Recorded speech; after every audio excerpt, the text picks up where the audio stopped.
بسم اللہ الرحمن الرحیم۔ ایک مرتبہ کا ذکر ہے کہ ایک مالدار قافلہ سفر کو روانہ ہوا۔ قافلے میں شامل ایک شخص کے پاس بہت زیادہ دولت اور ہیرے جواہرات تھے۔ چنانچہ اس نے لٹیروں کے خوف اور ڈر سے یہ سوچا کہ اگر رقم بچ جائے تو اچھا ہے۔ اس رقم کو صحرا میں کسی جگہ دفن کرنے کا اس نے فیصلہ کیا۔ ابھی وہ شخص اپنی دولت دبانے کے لیے جگہ ہی تلاش کر رہا تھا کہ اچانک وہ اپنے قریب ایک بزرگ حضرت فضیل بن عیاض رحمت اللہ علیہ کو مصلی بچھا کر تسبیح پڑھتے دیکھ کر قدر مطمئن ہو گیا۔ اس نے اپنی رقم ان بزرگ کے پاس بطور امانت رکھ دی اور خود جب وہ دوبارہ قافلے میں پہنچا تو پورا قافلہ لٹیروں کی نظر ہو چکا تھا۔ چنانچہ وہ امیر شخص جب ان بزرگ سے اپنی رقم واپس لینے کے لیے پہنچا تو وہاں ایک عجیب و غریب منظر دیکھ کر حیران رہ گیا۔ اس نے دیکھا کہ وہ بزرگ تمام لٹیروں کے درمیان بیٹھے لوٹ کی رقم آپس میں تقسیم کر رہے ہیں۔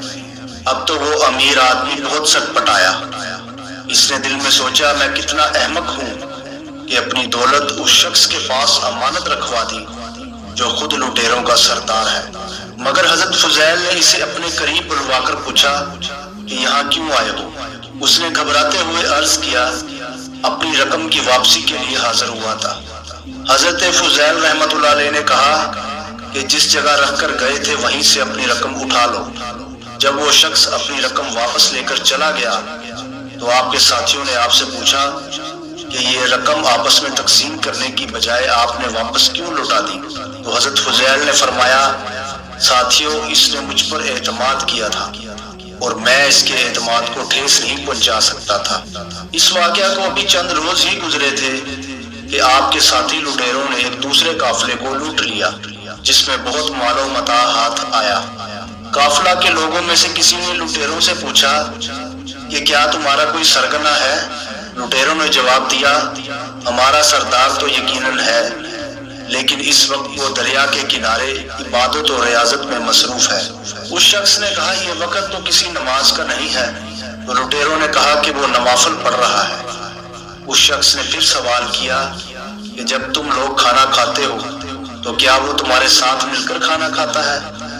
تو لٹیروں نے جواب دیا کہ ہمارا سردار دن میں روزہ رکھتا ہے۔ اس شخص نے پھر کہا یہ تو رمضان کا مہینہ نہیں ہے۔ تو ڈاکوؤں نے کہا وہ نفلی روزے رکھتا ہے۔ ڈاکوؤں کی زبانی ان کے سردار کے بارے میں اس قسم کی باتیں سن کر قافلے کا وہ شخص بہت حیران ہوا اور وہ حضرت فضیل کے پاس جا کر عرض کرنے لگا کہ صوم و صلات کے ساتھ رہزنی کا کیا تعلق ہے؟ آپ نے اس شخص سے دریافت کیا کہ کیا تم نے قرآن مجید پڑھا ہے؟ اس شخص نے جواب دیا جی حضور۔ تو حضرت فضیل نے قرآن پاک کی ایک آیت تلاوت کی جس کا ترجمہ تھا یعنی دوسروں نے اپنے گناہوں کا اعتراف کرتے ہوئے عمل صالح کو اس کے ساتھ غلط ملت کر دیا ہے۔ آپ کی زبان سے قرآنی آیات سن کر وہ شخص محو حیرت رہ گیا۔ حضرت فضیل بن عیاض کے راہ راست پر آنے اور حق گوئی کو اختیار کرنے کا واقعہ بھی بڑا عجیب و غریب ہے جس نے آپ کی پوری زندگی کو بدل کر رکھ دیا۔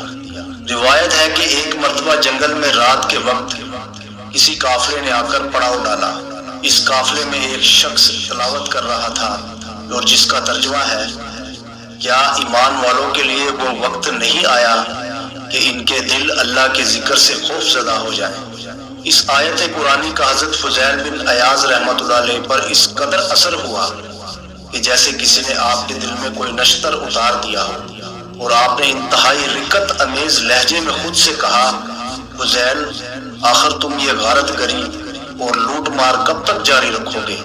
اب وہ لمحہ آ گیا ہے کہ تو اللہ کے بتائے ہوئے سیدھے راستے پر چل پڑے۔ کہتے ہیں کہ اس کے بعد آپ زاروں قطار رونے لگے اور پوری یکسوئی کے ساتھ عبادت اور ریاضت میں مصروف ہو گئے اور ایک ایسے ریگستان میں جا پہنچے جہاں ایک قافلہ پڑاؤ ڈالے ہوئے تھا۔ جب آپ پڑاؤ کے قریب پہنچے تو آپ کے کانوں میں قافلے میں شامل ایک شخص کی آواز پڑی۔ وہ کہہ رہا تھا اس راستے میں فضیل ڈاکے ڈالتا ہے، اس لیے ہمیں اب یہ راستہ تبدیل کر دینا چاہیے۔ فضیل بن عیاض یہ سنتے ہی اس شخص کے سامنے چلے گئے اور فرمایا لوگوں اب آپ بے فکر ہو جائیں کیونکہ میں نے رہزنی سے توبہ کر لی ہے۔ پھر آپ ان تمام لوگوں سے معافی کے خواستگار ہوئے جو آپ کے ہاتھوں لٹ چکے تھے۔ تمام لوگوں نے آپ کو معاف کر دیا مگر ایک یہودی نے آپ کو معافی دینے سے انکار کر دیا اور یہ شرط پیش کی کہ اگر تم سامنے والی پہاڑی کو یہاں سے ہٹا دو تو میں تمہیں معاف کر دوں گا۔ یہودی کی شرط قبول کرتے ہوئے حضرت فضیل بن عیاض نے وہاں سے مٹی ہٹانا شروع کر دی۔ اس نے اتفاق سے اسی وقت ایسی تیز آندھی چلی کہ دیکھتے ہی دیکھتے پوری پہاڑی صفائے ہستی سے غائب ہو گئی۔ چنانچہ یہ دیکھتے ہوئے یہودی نے آپ کو سچے دل سے معاف کر دیا۔